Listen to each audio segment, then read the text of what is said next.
Life of Mine Part 11. In my renewed attempts to study the Greek classics in the original, I received no encouragement from Les.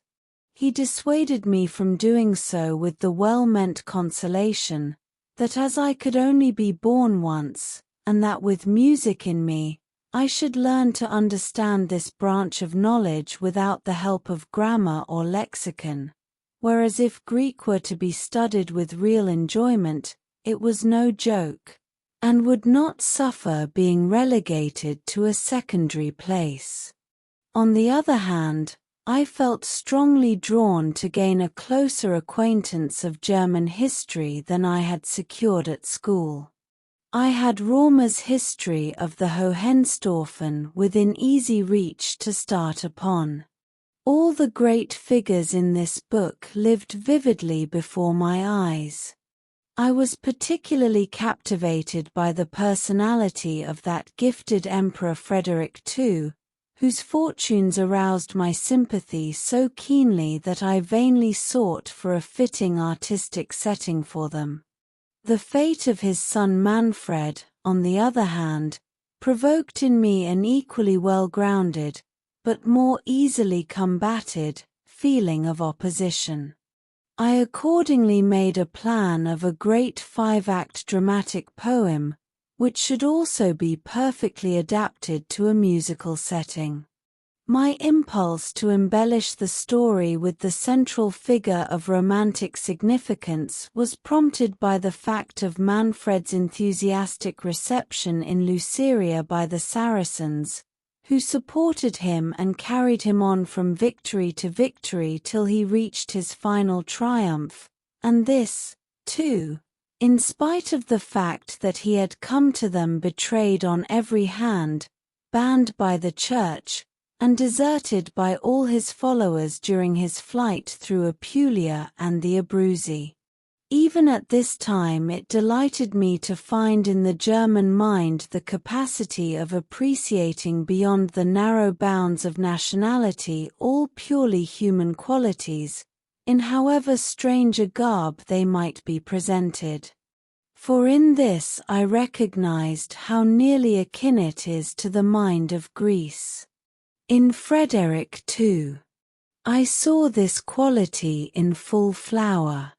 A fair-haired German of ancient Swabian stock, heir to the Norman realm of Sicily and Naples, who gave the Italian language its first development, and laid a basis for the evolution of knowledge and art where hitherto ecclesiastical fanaticism and feudal brutality had alone contended for power, a monarch who gathered at his court the poets and sages of eastern lands, and surrounded himself with the living products of Arabian and Persian grace and spirit, this man I beheld betrayed by the Roman clergy to the infidel foe, yet ending his crusade, to their bitter disappointment, by a pact of peace with the Sultan, from whom he obtained a grant of privileges to Christians in Palestine such as the bloodiest victory could scarcely have secured.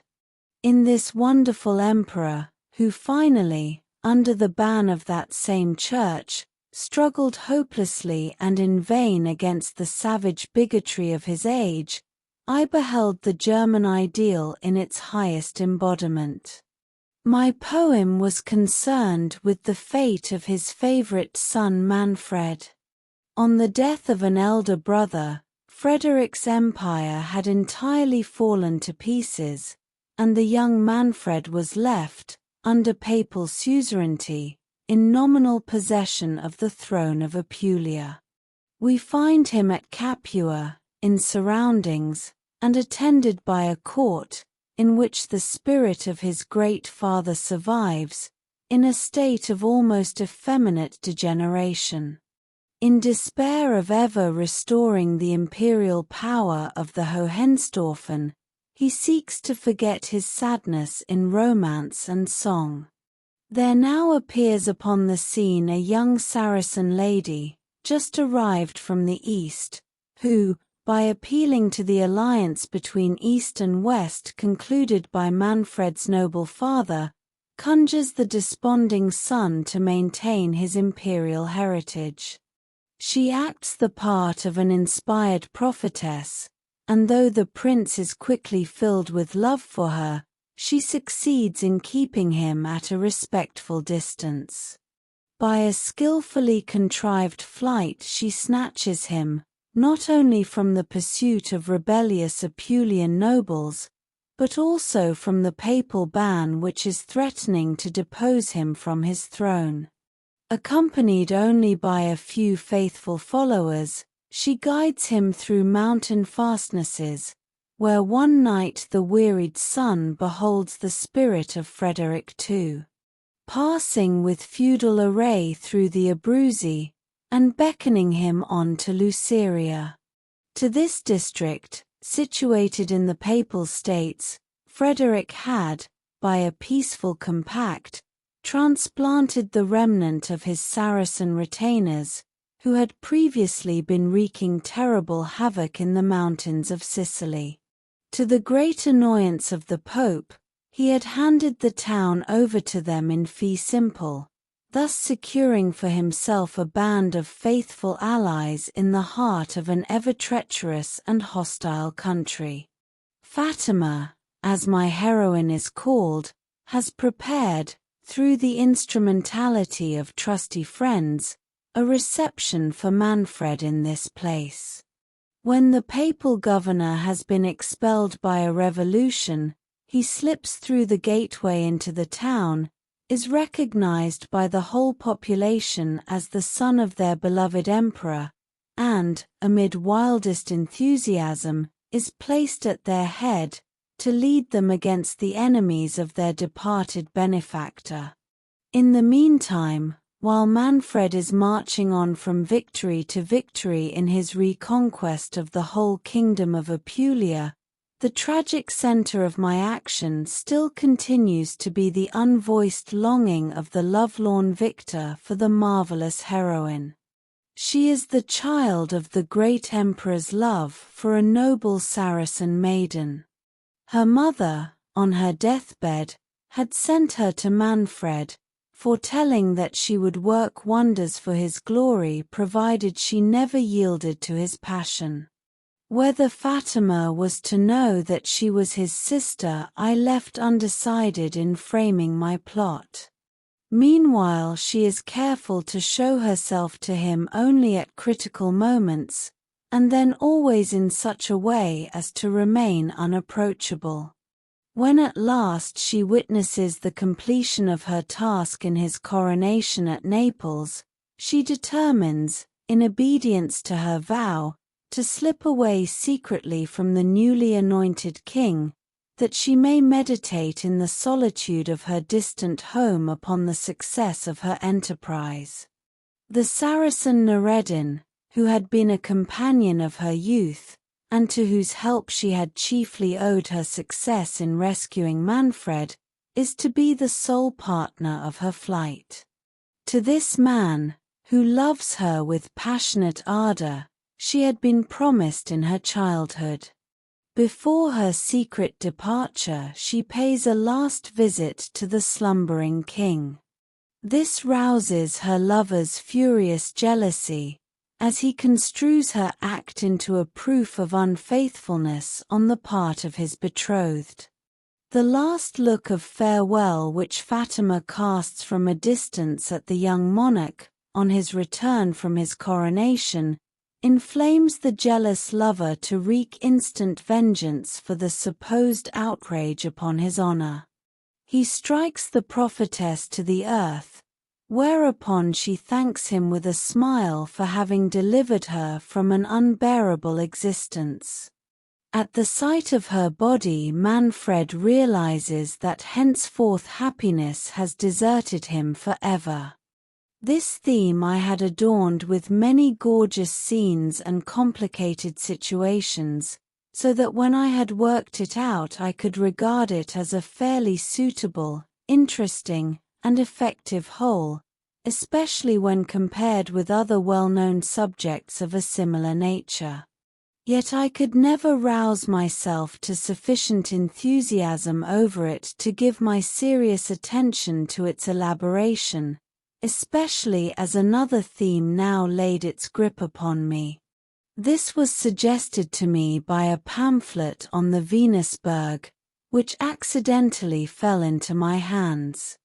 If all that I regarded as essentially German had hitherto drawn me with ever-increasing force, and compelled me to its eager pursuit, I here found it suddenly presented to me in the simple outlines of a legend, based upon the old and well-known ballad of Tannhäuser. True, its elements were already familiar to me from Tieck's version in his Phantasis. But his conception of the subject had flung me back into the fantastic regions created in my mind at an earlier period by Hoffmann, and I should certainly never have been tempted to extract the framework of a dramatic work from his elaborate story. The point in this popular pamphlet which had so much weight with me was that it brought Tannhäuser, if only by a passing hint, into touch with the minstrel's war on the Wartburg. I had some knowledge of this also from Hoffmann's account in his Serapions Bruden. But I felt that the writer had only grasped the old legend in a distorted form, and therefore endeavored to gain a closer acquaintance with the true aspect of this attractive story.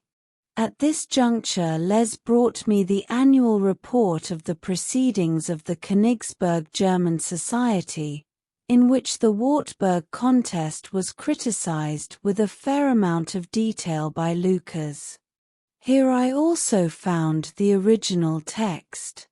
Although I could utilize but little of the real setting for my own purpose, yet the picture it gave me of Germany in the Middle Ages was so suggestive that I found I had not previously had the smallest conception of what it was like. As a sequel to the Wartburg poem, I also found in the same copy a critical study, Lohengrin, which gave in full detail the main contents of that widespread epic. Thus a whole new world was opened to me, and though as yet I had not found the form in which I might cope with Lohengrin, yet this image also lived imperishably within me.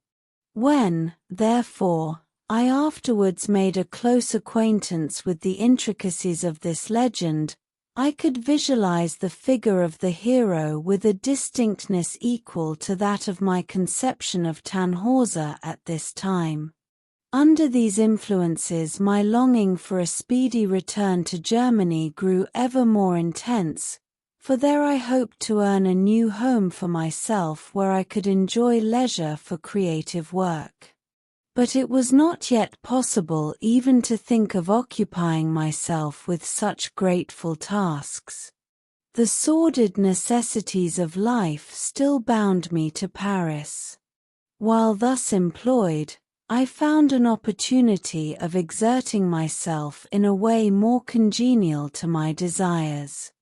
When I was a young man at Prague, I had made the acquaintance of a Jewish musician and composer called Dessauer, a man who was not devoid of talent, who in fact achieved a certain reputation, but was chiefly known among his intimates on account of his hypochondria. This man, who was now in flourishing circumstances, was so far patronized by Schlesinger that the latter seriously proposed to help him to a commission for grand opera. Dessauer had come across my poem of the Fliegende Holländer, and now insisted that I should draft a similar plot for him, as M. Leon Pilitz's Vaso Fantôme had already been given to M. Dietsch, the letter's musical conductor, to set to music. From this same conductor Dessauer obtained the promise of a like commission, and he now offered me 200 francs to provide him with a similar plot, and one congenial to his hypochondriacal temperament. To meet this wish I ransacked my brain for recollections of Hoffmann, and quickly decided to work up his Bergwerk von Fallon. The molding of this fascinating and marvelous material succeeded as admirably as I could wish. Dessauer also felt convinced that the topic was worth his while to set to music. His dismay was accordingly all the greater when Pillet rejected our plot on the ground that the staging would be too difficult, and that the second act especially would entail insurmountable obstacles for the ballet, which had to be given each time. In place of this, Dessauer wished me to compose him an oratorio on Mary Magdalene. As on the day that he expressed this wish he appeared to be suffering from acute melancholia, so much so that he declared he had that morning seen his own head lying beside his bed, I thought well not to refuse his request. I asked him, therefore, to give me time, and I regret to say that ever since that day I have continued to take it. It was amid such distractions as these that this winter at length drew to an end, while my prospects of getting to Germany gradually grew more hopeful, though with a slowness that sorely tried my patience. I had kept up a continuous correspondence with Dresden respecting Rienzi, and in the worthy chorus master Fischer I at last found an honest man who was favorably disposed to me. He sent me reliable and reassuring reports as to the state of my affairs.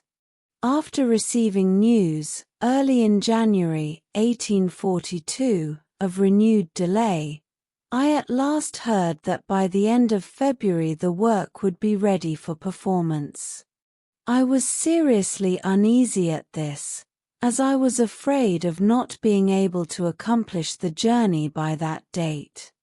But this news also was soon contradicted, and the honest Fischer informed me that my opera had had to be postponed till the autumn of that year.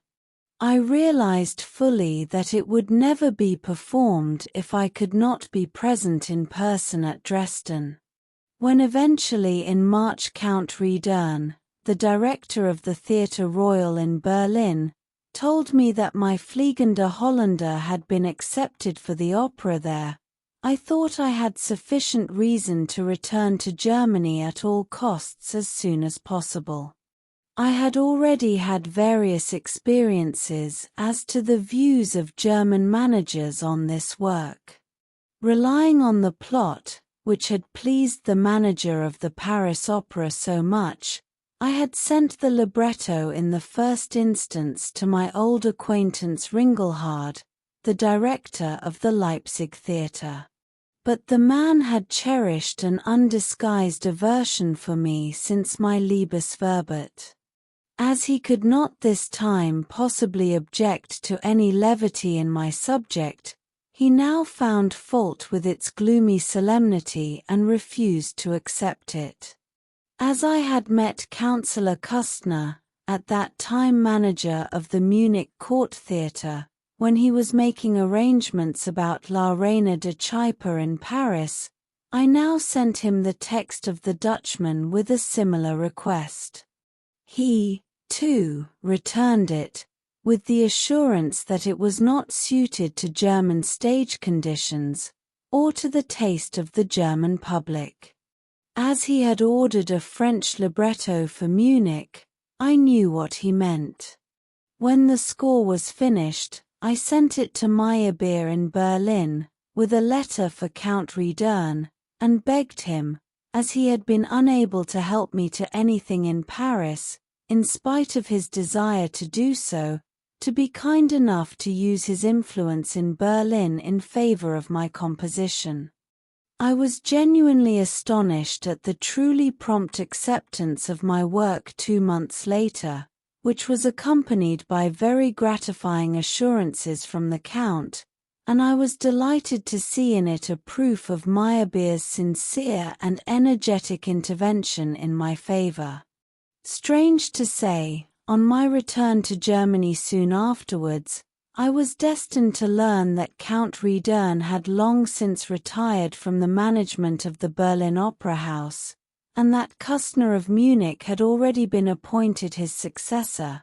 The upshot of this was that Count Riedern's consent, though very courteous, could not by any means be taken seriously, as the realization of it depended not on him but on his successor.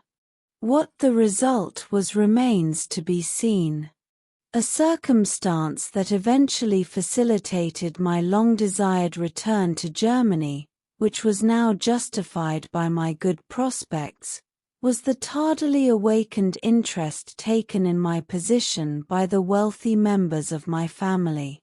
If Didet had had reasons of his own for applying to the minister Villemain for support for Les, so also Avenarius, my brother-in-law in Paris, when he heard how I was struggling against poverty, one day took it into his head to surprise me with some quite unexpected help secured by his appeal to my sister Louisa.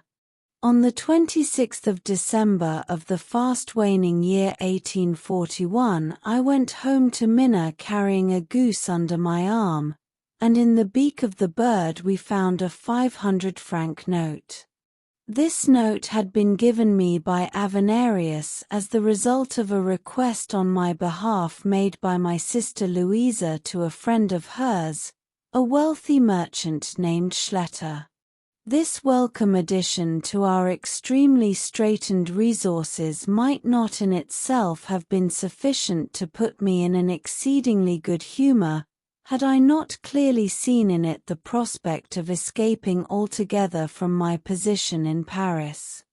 As the leading German managers had now consented to the performance of two of my compositions, I thought I might seriously reproach my brother-in-law, Friedrich Brockhaus, who had repulsed me the year before when I applied to him in great distress, on the ground that he disapproved of my profession. This time I might be more successful in securing the wherewithal for my return.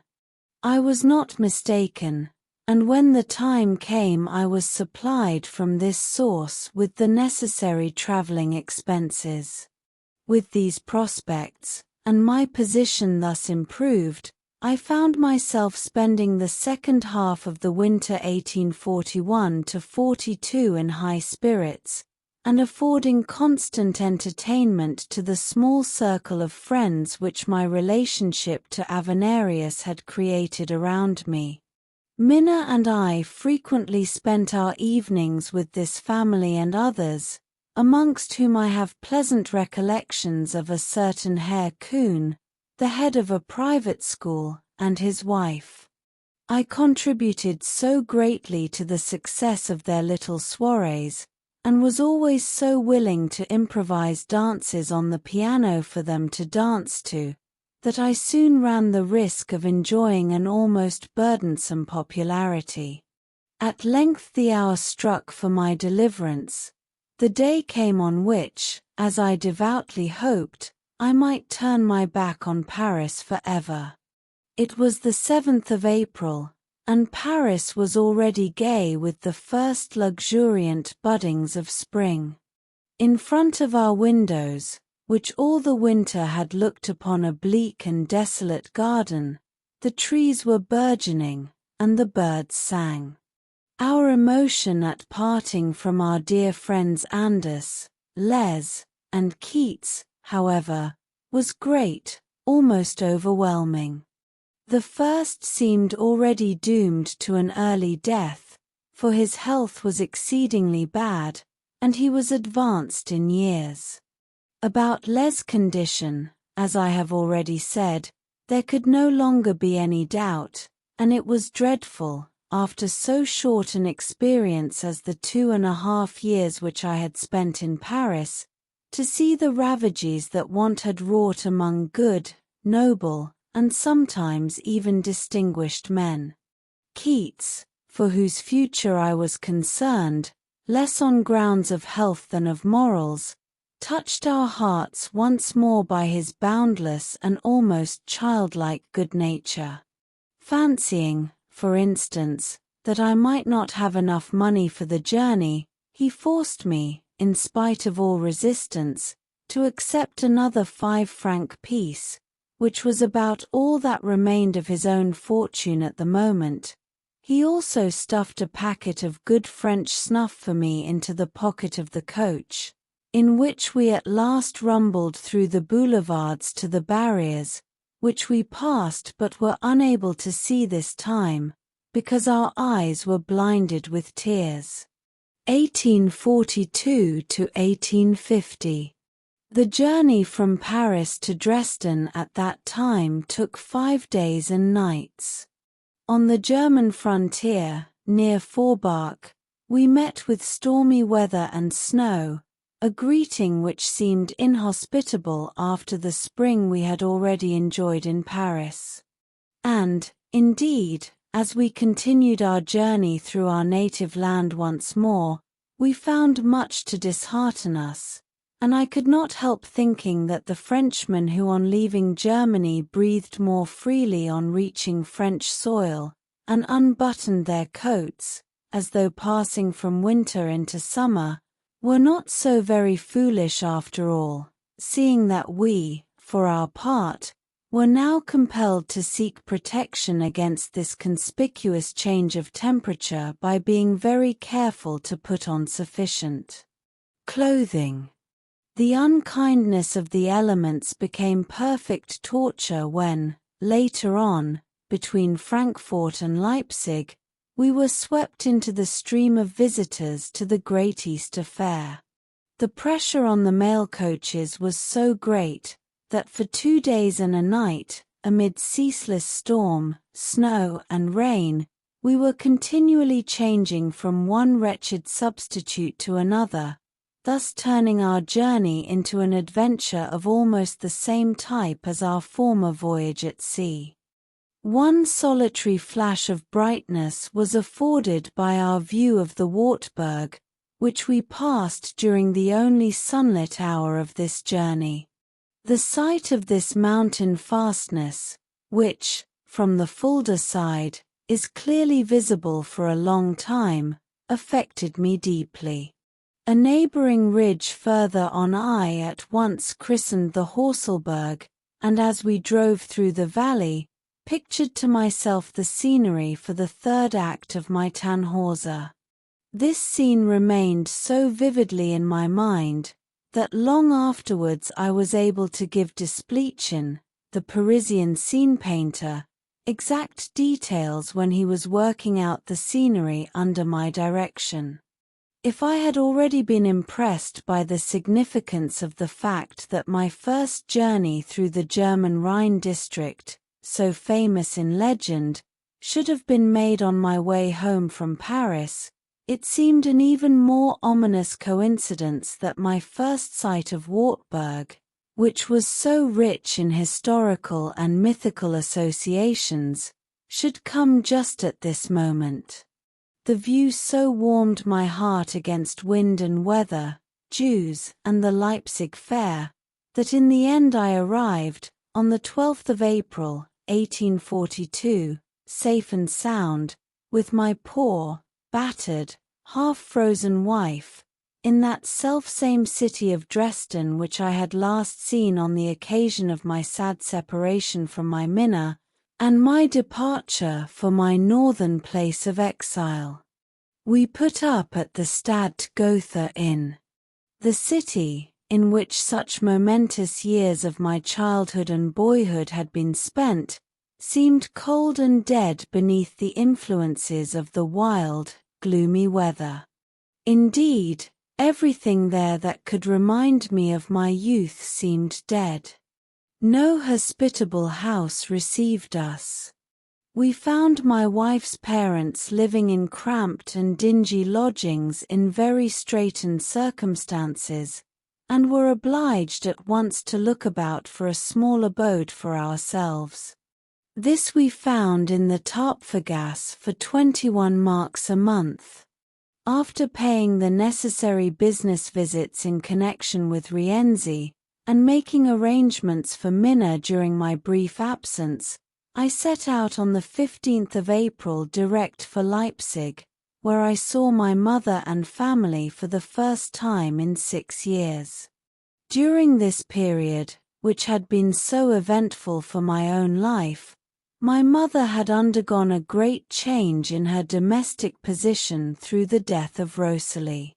She was living in a pleasant roomy flat near the Brockhaus family, where she was free from all those household cares to which, owing to her large family, she had devoted so many years of anxious thought. Her bustling energy, which had almost amounted to hardness, had entirely given place to a natural cheerfulness and interest in the family prosperity of her married daughters. For the blissful calm of this happy old age she was mainly indebted to the affectionate care of her son-in-law, Friedrich Brockhaus, to whom I expressed my heartfelt thanks for his goodness. She was exceedingly astonished and pleased to see me unexpectedly enter her room. Any bitterness that ever existed between us had utterly vanished, and her only complaint was that she could not put me up in her house, instead of my brother Julius, the unfortunate goldsmith, who had none of the qualities that could make him a suitable companion for her. She was full of hope for the success of my undertaking, and felt this confidence strengthened by the favorable prophecy which our dear Rosalie had made about me shortly before her sad death. For the present, however, I only stayed a few days in Leipzig, as I had first to visit Berlin in order to make definite arrangements with Count Riedern for the performance of the Fliegende Holländer. As I have already observed, I was here at once destined to learn that the Count was on the point of retiring from the directorship, and he accordingly referred me for all further decisions to the new director, Kustner, who had not yet arrived in Berlin.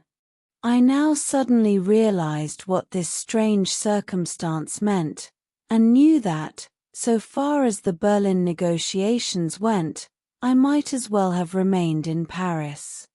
This impression was in the main confirmed by a visit to Meyerbeer, who, I found, regarded my coming to Berlin as over-hasty.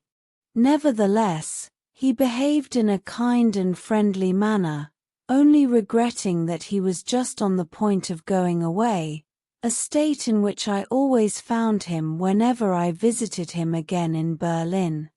Mendelssohn was also in the capital about this time, having been appointed one of the general musical directors to the King of Prussia.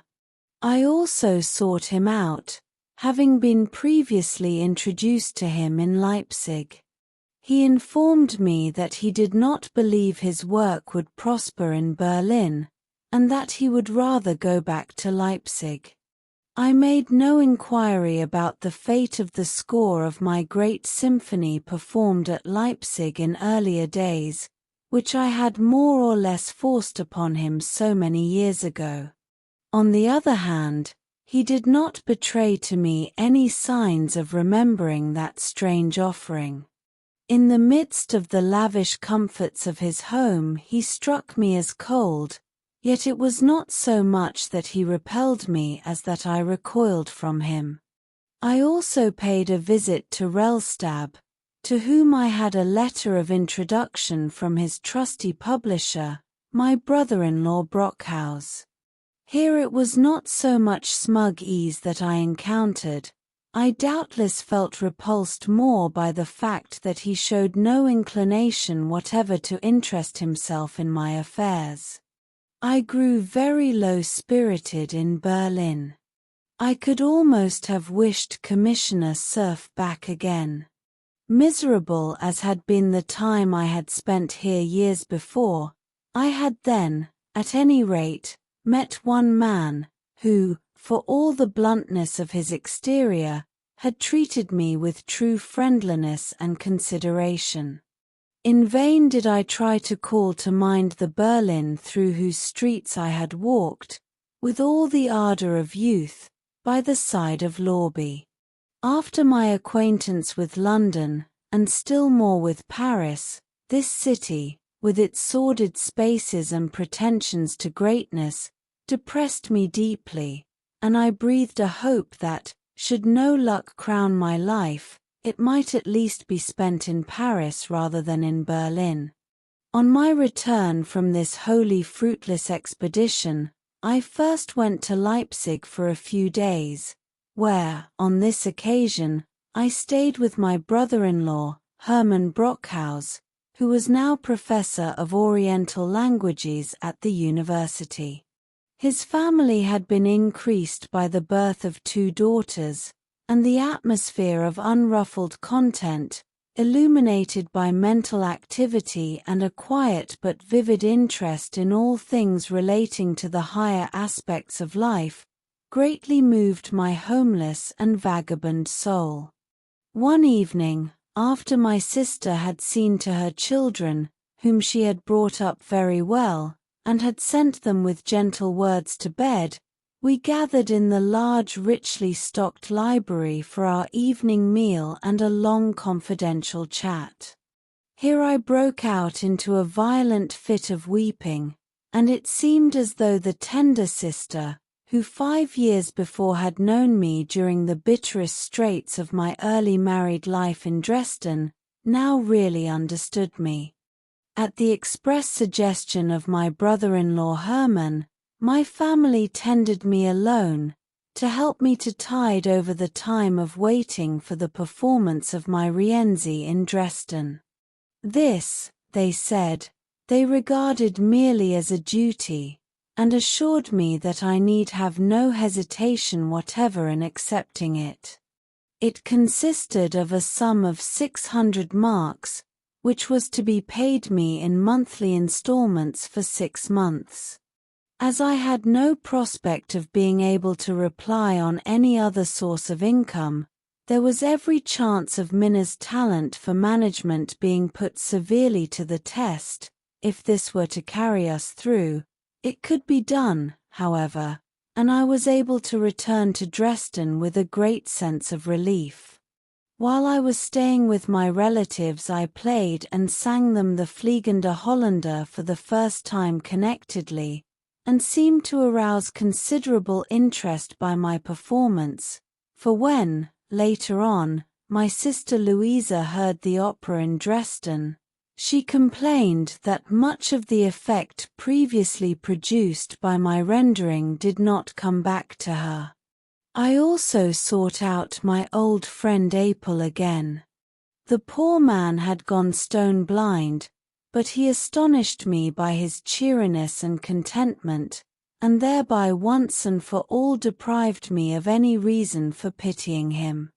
As he declared that he knew the blue coat I was wearing very well, though it was really a brown one, I thought it best not to argue the point, and I left Leipzig in a state of wonder at finding everyone there so happy and contented. When I reached Dresden, on the 26th of April, I found occasion to grapple more vigorously with my lot.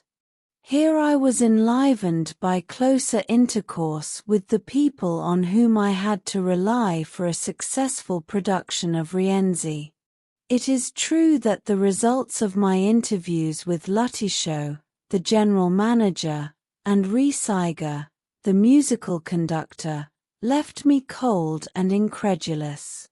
Both were sincerely astonished at my arrival in Dresden, and the same might even be said of my frequent correspondent and patron, Hofrath Winkler, who also would have preferred my remaining in Paris.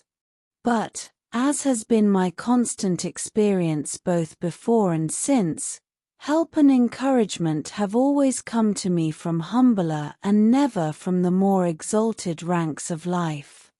So in this case, too, I met my first agreeable sensation in the overwhelmingly cordial reception I received from the old chorus master, Wilhelm Fischer.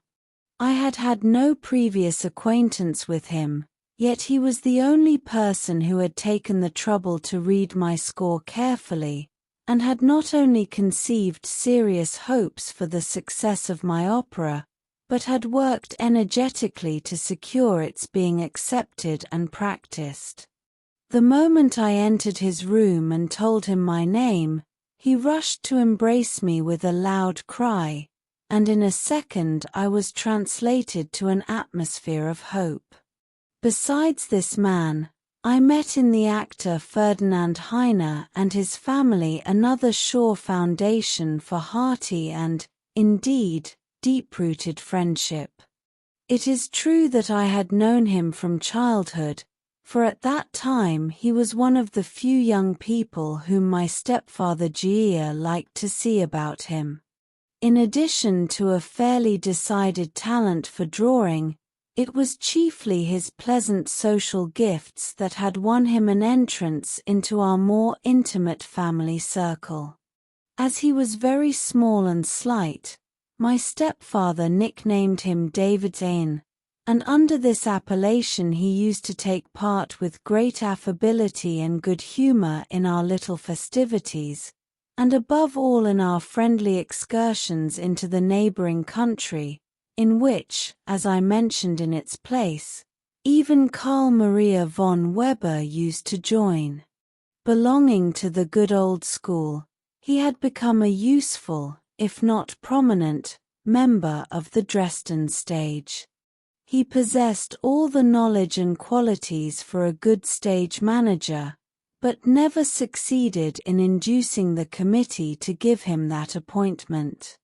It was only as a designer of costumes that he found further scope for his talents, and in this capacity he was included in the consultations over the staging of Rienzi. Thus it came about that he had the opportunity of busying himself with the work of a member, now grown to man's estate, of the very family with whom he had spent such pleasant days in his youth. He greeted me at once as a child of the house, and we two homeless creatures found in our memories of this long-lost home the first common basis to our friendship. We generally spent our evenings with old Fischer at Heine's, where, amid hopeful conversation, we regaled ourselves on potatoes and herrings, of which the meal chiefly consisted. Schroeder-Devrient was away on a holiday. To Kacek, who was also on the point of going away, I had just time to see, and with him I went quickly through a part of his role in Rienzi. His brisk and lively nature, his glorious voice and great musical talent, gave special weight to his encouraging assurance that he delighted in the role of Rienzi. Heine also told me that the mere prospect of having many new costumes, and especially new silver armor, had inspired Kacek with the liveliest desire to play this part, so that I might rely on him under any circumstances. Thus I could at once give closer attention to the preparations for practice, which was fixed to begin in the late summer, after the principal singers had returned from their holiday. I had to make special efforts to pacify my friend Fischer by my readiness to abbreviate the score, which was excessively lengthy. His intentions in the matter were so honest that I gladly sat down with him to the wearisome task. I played and sang my score to the astonished man on an old grand piano in the rehearsing room of the court theatre, with such frantic vigor that, although he did not mind if the instrument came to grief, he grew concerned about my chest. Finally, amid hearty laughter, he ceased to argue about cutting down passages, As precisely where he thought something might be omitted, I proved to him with headlong eloquence that it was precisely here that the main point lay. He plunged with me head over heels into the vast chaos of sound, against which he could raise no objection, beyond the testimony of his watch, whose correctness I also ended by disputing. As sops, I light-heartedly flung him the big pantomime and most of the ballet in the second act, whereby I reckoned we might save a whole half-hour. Thus, thank goodness, the whole monster was at last handed over to the clerks to make a fair copy of, and the rest was left for time to accomplish. We next discussed what we should do in the summer, and I decided upon a stay of several months at Toplitz, the scene of my first youthful flights, whose fine air and baths, I hoped, would also benefit Minna's health. But before we could carry out this intention, I had to pay several more visits to Leipzig to settle the fate of my Dutchman. On the 5th of May I proceeded thither to have an interview with Kustner, the new director of the Berlin Opera, who I had been told had just arrived there. He was now placed in the awkward position of being about to produce in Berlin the very opera which he had before declined in Munich, as it had been accepted by his predecessor in office. He promised me to consider what steps he would take in this predicament. In order to learn the result of Kustner's deliberations, I determined, on the 2nd of June, to seek him out, and this time in Berlin itself. But at Leipzig I found a letter in which he begged me to wait patiently a little longer for his final verdict. I took advantage of being in the neighborhood of Halle to pay a visit to my eldest brother Albert. I was very much grieved and depressed to find the poor fellow, whom I must give the credit of having the greatest perseverance and a quite remarkable talent for dramatic song, living in the unworthy and mean circumstances which the Halle Theatre offered to him and his family. The realization of conditions into which I myself had once nearly sunk now filled me with indescribable abhorrence. Still more harrowing was it to hear my brother speak of this state in tones which showed, alas, only too plainly, the hopeless submission with which he had already resigned himself to its horrors. The only consolation I could find was the personality and childlike nature of his stepdaughter Johanna, who was then 15, and who sang me Spohr's Rose, Why bist du so schön, with great expression and in a voice of an extraordinarily beautiful quality. Then I returned to Dresden, and at last, in wonderful weather, undertook the pleasant journey to Toplitz with Minna and one of her sisters, reaching that place on the 9th of June, where we took up our quarters at a second-class inn, the Each, at Skonau.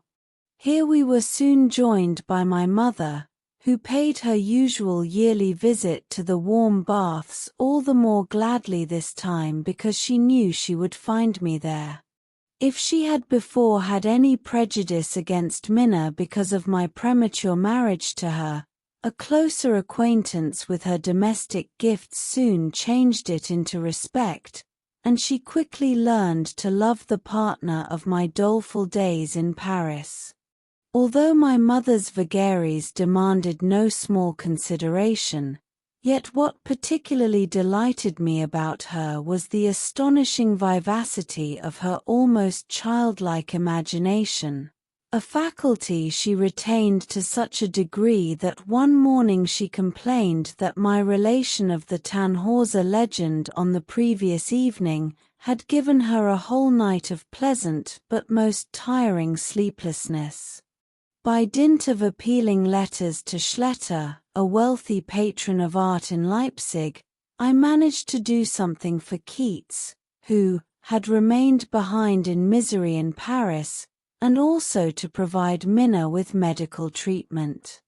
I also succeeded to a certain extent in ameliorating my own woeful financial position. Scarcely were these tasks accomplished, when I started off in my old boyish way on a ramble of several days on foot through the Bohemian mountains, in order that I might mentally work out my plan of the Venusberg amid the pleasant associations of such a trip.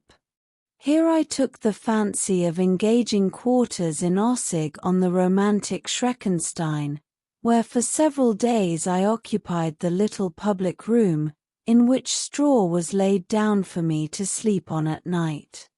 I found recreation in daily ascents of the Wostrei, the highest peak in the neighborhood, and so keenly did the fantastic solitude quicken my youthful spirit, that I clambered about the ruins of the Schreckenstein the whole of one moonlit night, wrapped only in a blanket, in order myself to provide the ghost that was lacking, and delighted myself with the hope of scaring some passing wayfarer.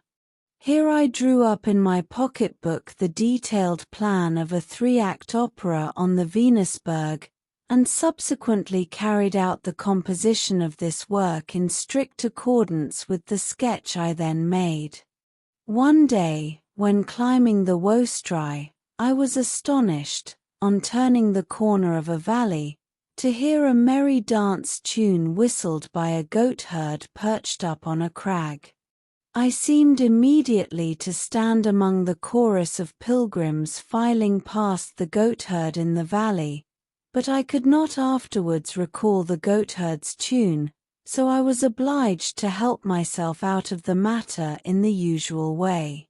Enriched by these spoils, I returned to Toplitz in a wonderfully cheerful frame of mind and robust health, but on receiving the interesting news that Tkachek and Schroeder-Devrient were on the point of returning, I was impelled to set off once more for Dresden. I took this step, not so much to avoid missing any of the early rehearsals of Rienzi, as because I wanted to prevent the management replacing it by something else. I left Minna for a time with my mother, and reached Dresden on the 18th of July. I hired a small lodging in a queer house, since pulled down, facing the Maximilian Avenue, and entered into a fairly lively intercourse with our operatic stars who had just returned. My old enthusiasm for Schroeder-Devrient revived when I saw her again more frequently in opera.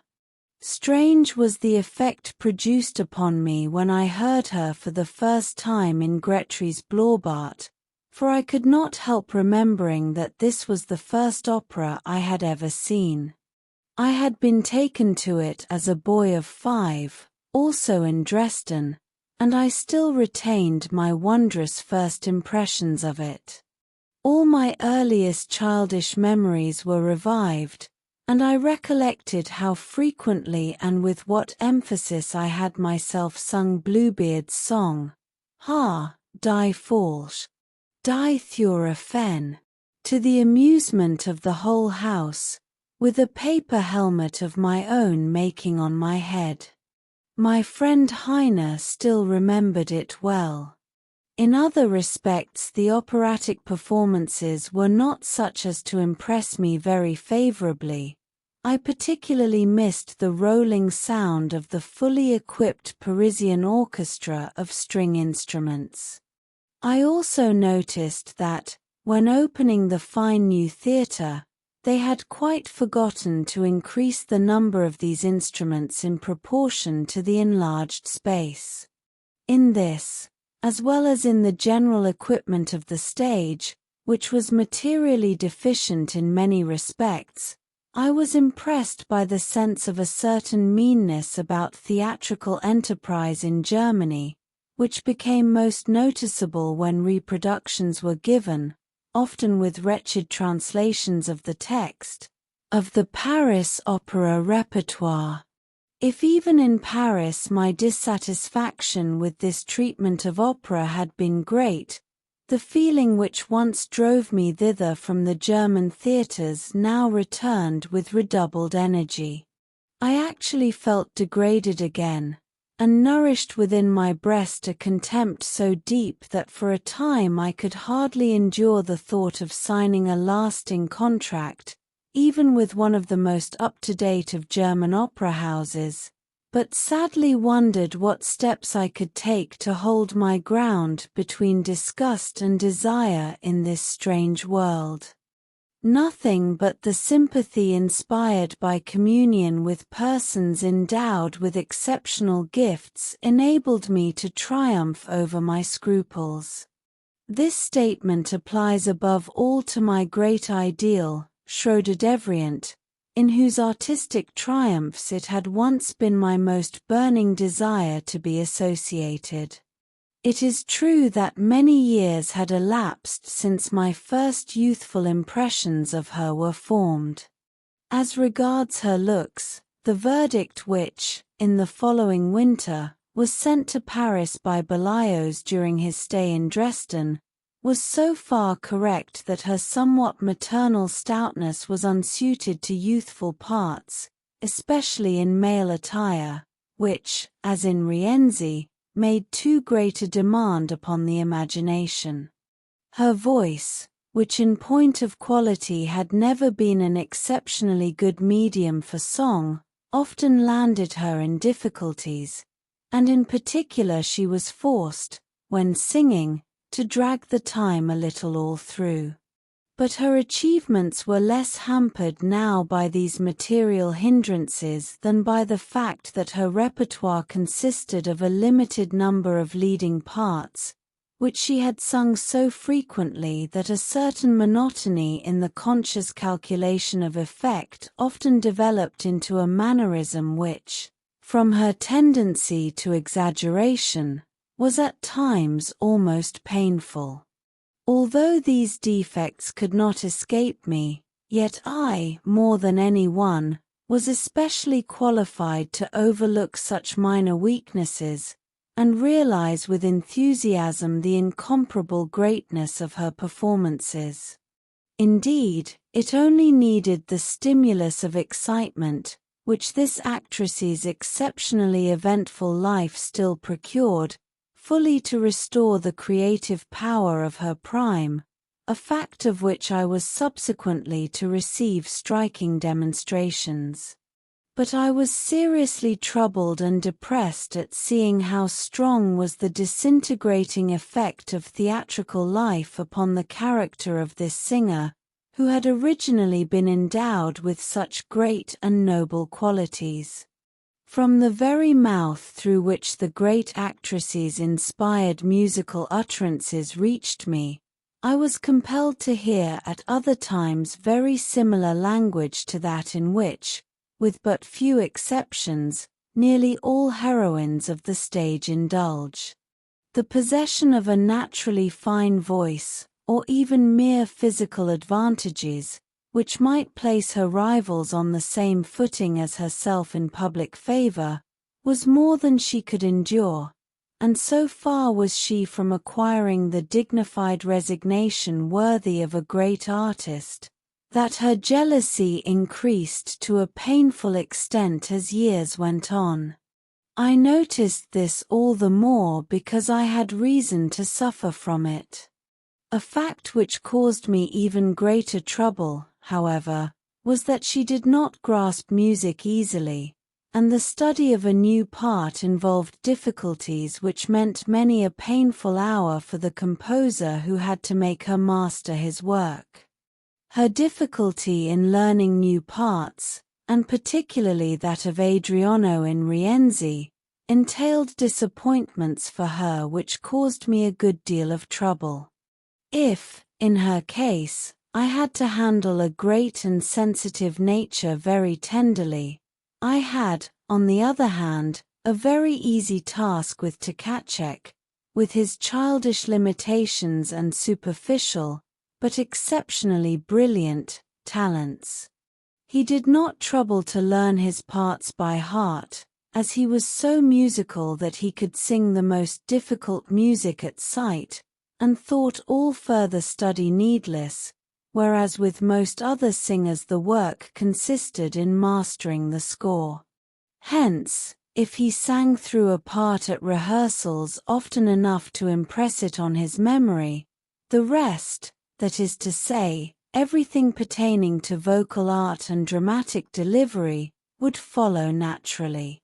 In this way he picked up any clerical errors there might be in the libretto, and that with such incorrigible pertinacity, that he uttered the wrong words with just the same expression as if they were correct. He waved aside good-humoredly any expostulations or hints as to the sense with the remark, "Ah, that will be all right soon." And, in fact, I very soon resigned myself and quite gave up trying to get the singer to use his intelligence in the interpretation of the part of the hero, for which I was very agreeably compensated by the light-hearted enthusiasm with which he flung himself into his congenial role, and the irresistible effect of his brilliant voice. With the exception of these two actors who played the leading parts, I had only very moderate material at my disposal. But there was plenty of goodwill, and I had recourse to an ingenious device to induce Rieseger the conductor to hold frequent piano rehearsals. He had complained to me of the difficulty he had always found in securing a well-written libretto, and thought it was very sensible of me to have acquired the habit of writing my own. In his youth he had unfortunately neglected to do this for himself, and yet this was all he lacked to make a successful dramatic composer. I feel bound to confess that he possessed a good deal of melody, but this, he added, did not seem sufficient to inspire the singers with the requisite enthusiasm. His experience was that Schroeder Devrient, in his Adele de Foy, would render very indifferently the same final passage with which, in Bellini's Romeo and Juliet, she would put the audience into an ecstasy. The reason for this, he presumed, must lie in the subject matter. I at once promised him that I would supply him with a libretto in which he would be able to introduce these and similar melodies to the greatest advantage. To this he gladly agreed, and I therefore set aside for versification, as a suitable text for Rieseger, my Hochbrot, founded on König's Romance, which I had once before submitted to scribe. I promised to bring Rieseger a page of verse for every piano rehearsal, and this I faithfully did until the whole book was done. I was much surprised to learn some time later that Rieseger had had a new libretto written for him by an actor named Kreeth.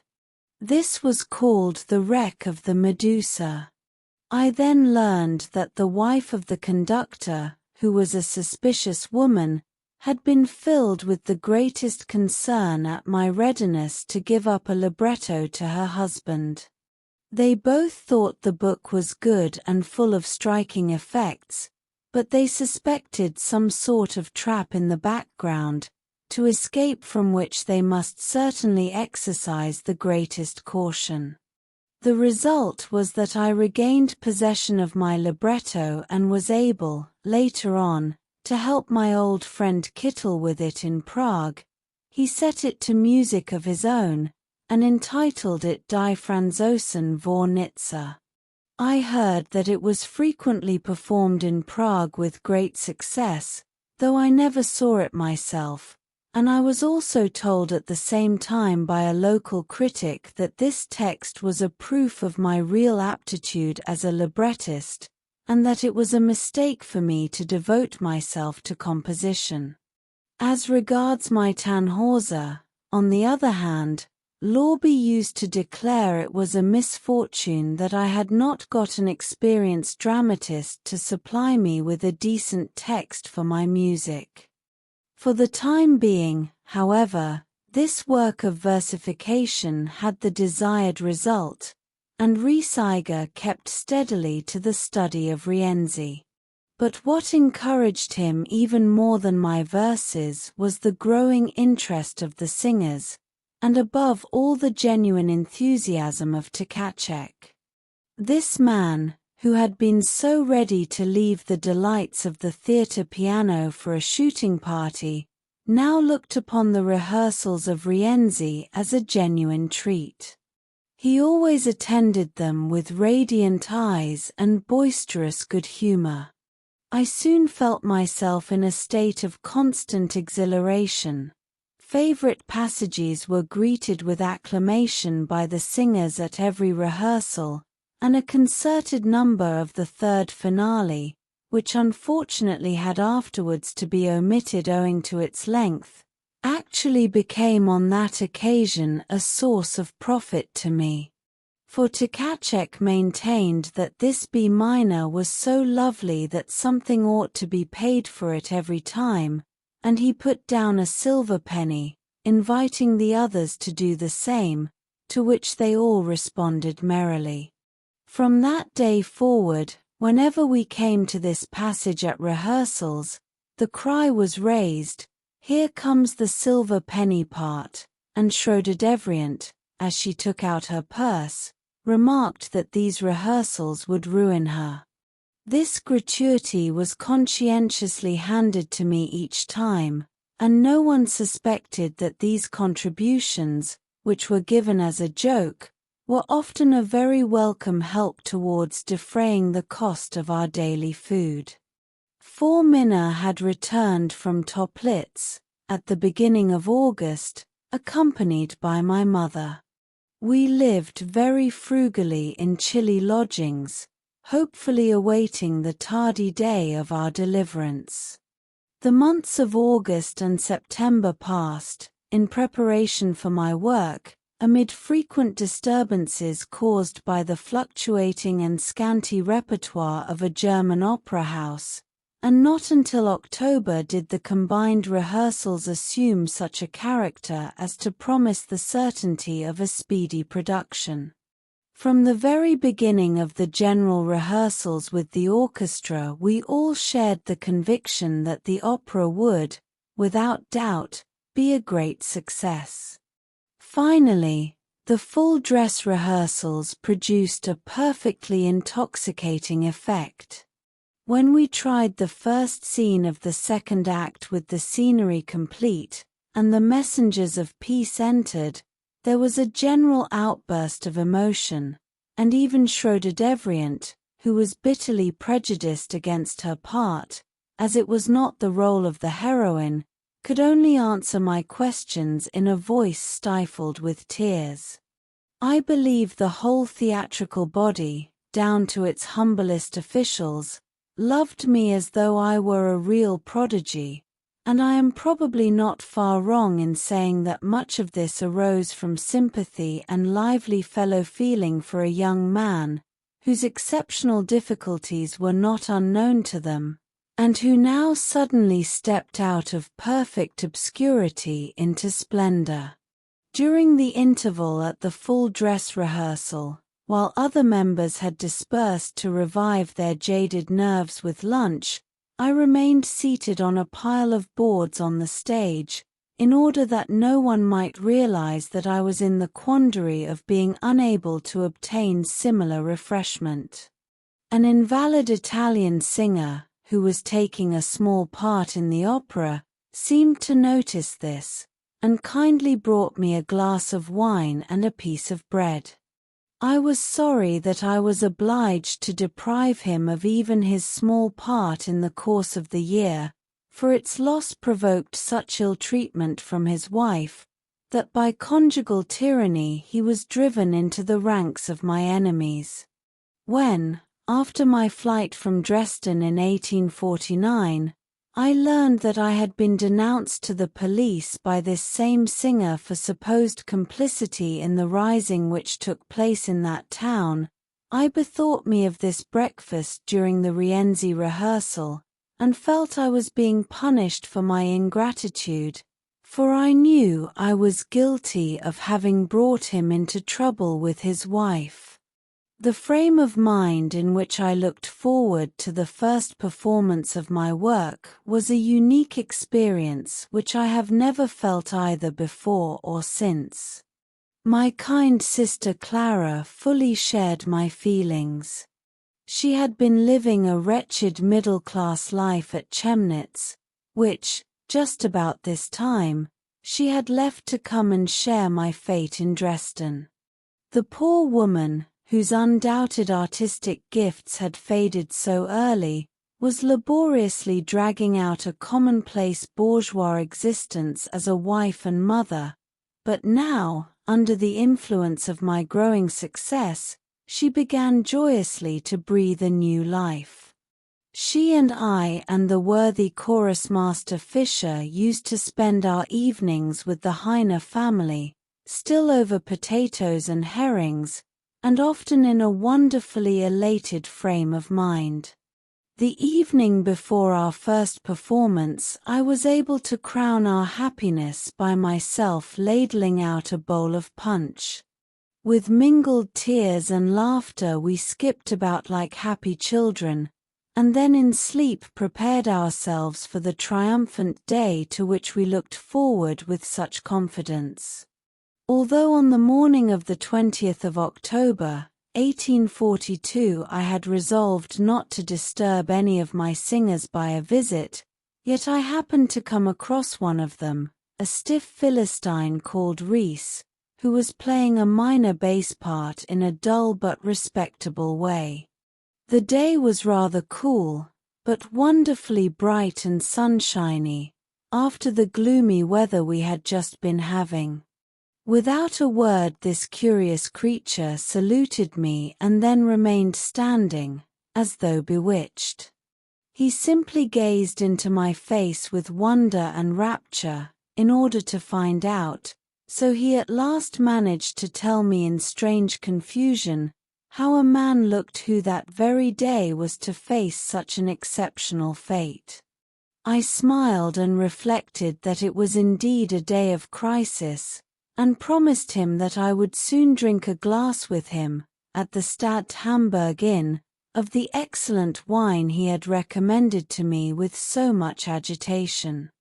No subsequent experience of mine can be compared with the sensations which marked the day of the first production of Rienzi.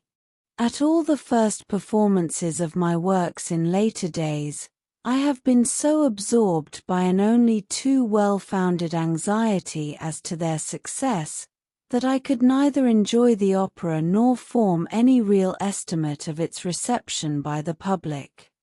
As for my subsequent experiences at the general rehearsal of Tristan und Isolde, this took place under such exceptional circumstances, and its effect upon me differed so fundamentally from that produced by the first performance of Rienzi, that no comparison can possibly be drawn between the two.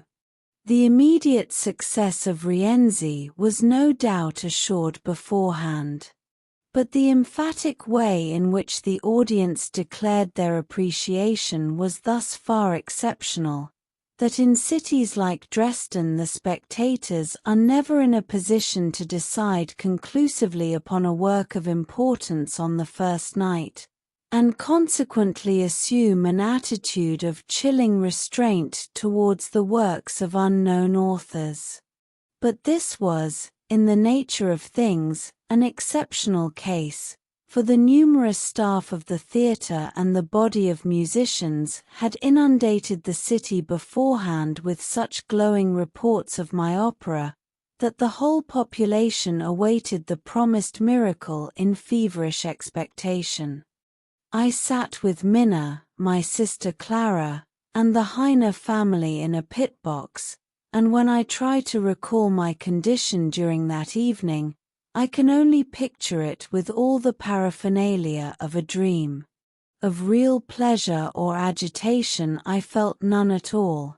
I seemed to stand quite aloof from my work, whereas the sight of the thickly crowded auditorium agitated me so much that I was unable even to glance at the body of the audience, whose presence merely affected me like some natural phenomenon, something like a continuous downpour of rain, from which I sought shelter in the farthest corner of my box as under a protecting roof. I was quite unconscious of applause, and when at the end of the acts I was tempestuously called for, I had every time to be forcibly reminded by Heine and driven on to the stage. On the other hand, one great anxiety filled me with growing alarm. I noticed that the first 2 acts had taken as long as the whole of Frieschütz, for instance. On account of its warlike calls to arms, the 3rd act begins with an exceptional uproar, and when at its close the clock pointed to 10, which meant that the performance had already lasted full 4 hours, I became perfectly desperate. The fact that after this act, also, I was again loudly called, I regarded merely as a final courtesy on the part of the audience, who wished to signify that they had had quite enough for one evening, and would now leave the house in a body. As we had still 2 acts before us, I thought it settled that we should not be able to finish the piece, and apologized for my lack of wisdom in not having previously effected the necessary curtailments. Now, thanks to my folly, I found myself in the unheard-of predicament of being unable to finish an opera, otherwise extremely well received, simply because it was absurdly long. I could only explain the undiminished zeal of the singers, and particularly of Tkachek, who seemed to grow lustier and cheerier the longer it lasted, as an amiable trick to conceal from me the inevitable catastrophe. But my astonishment at finding the audience still there in full muster, even in the last act, towards midnight, filled me with unbounded perplexity. I could no longer trust my eyes or ears, and regarded the whole events of the evening as a nightmare. It was past midnight when, for the last time, I had to obey the thunderous calls of the audience, side by side with my trusty singers. My feeling of desperation at the unparalleled length of my opera was augmented by the temper of my relatives, whom I saw for a short time after the performance. Friedrich Brockhaus and his family had come over with some friends from Leipzig, and had invited us to the inn, hoping to celebrate an agreeable success over a pleasant supper, and possibly to drink my health. But on arriving, kitchen and cellar were closed, and every one was so worn out that nothing was to be heard but outcries at the unparalleled case of an opera lasting from 6 o'clock till past 12. No further remarks were exchanged, and we stole away feeling quite stupefied. About 8 the next morning I put in an appearance at the clerk's office, in order that in case there should be a second performance I might arrange the necessary curtailment of the parts. If, during the previous summer, I had contested every beat with the faithful chorus master Fischer, and proved them all to be indispensable, I was now possessed by a blind rage for striking out. There was not a single part of my score which seemed any longer necessary. What the audience had been made to swallow the previous evening now appeared but a chaos of sheer impossibilities, each and all of which might be omitted without the slightest damage or risk of being unintelligible. My one thought now was how to reduce my convolution of monstrosities to decent limits. by dint of unsparing and ruthless abbreviations handed over to the copyist, I hoped to avert a catastrophe, for I expected nothing less than that the general manager, together with the city and the theatre, would that very day give me to understand that such a thing as the performance of my last of the tribunes might perhaps be permitted once as a curiosity, but not oftener. All day long, therefore, I carefully avoided going near the theatre, so as to give time for my heroic abbreviations to do their salutary work, and for news of them to spread through the city. But at midday I looked in again upon the copyists, to assure myself that all had been duly performed as I had ordered. I then learned that Tkachek had also been there, and, after inspecting the omissions that I had arranged, had forbidden their being carried out. Fisher, the chorus master, also wished to speak to me about them. Work was suspended, and I foresaw great confusion. I could not understand what it all meant, and feared mischief if the arduous task were delayed. At length, towards evening, I sought out Tkachek at the theatre. Without giving him a chance to speak, I brusquely asked him why he had interrupted the copyist's work. In a half-choked voice he curtly and defiantly rejoined, "I will have none of my part cut out, it is too heavenly." I stared at him blankly, and then felt as though I had been suddenly bewitched. Such an unheard-of testimony to my success could not but shake me out of my strange anxiety. Others joined him, Fisher radiant with delight and bubbling with laughter. Everyone spoke of the enthusiastic emotion which thrilled the whole city. Next came a letter of thanks from the commissioner acknowledging my splendid work. Nothing now remained for me but to embrace Tkachek and Fisher, and go on my way to inform Minna and Clara how matters stood. After a few days' rest for the actors, the second performance took place on the 26th of October, but with various curtailments, for which I had great difficulty in obtaining Tkachek's consent.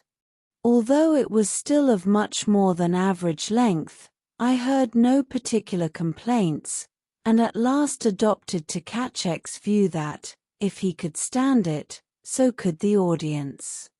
6 performances therefore, all of which continued to receive a similar avalanche of applause, I let the matter run its course.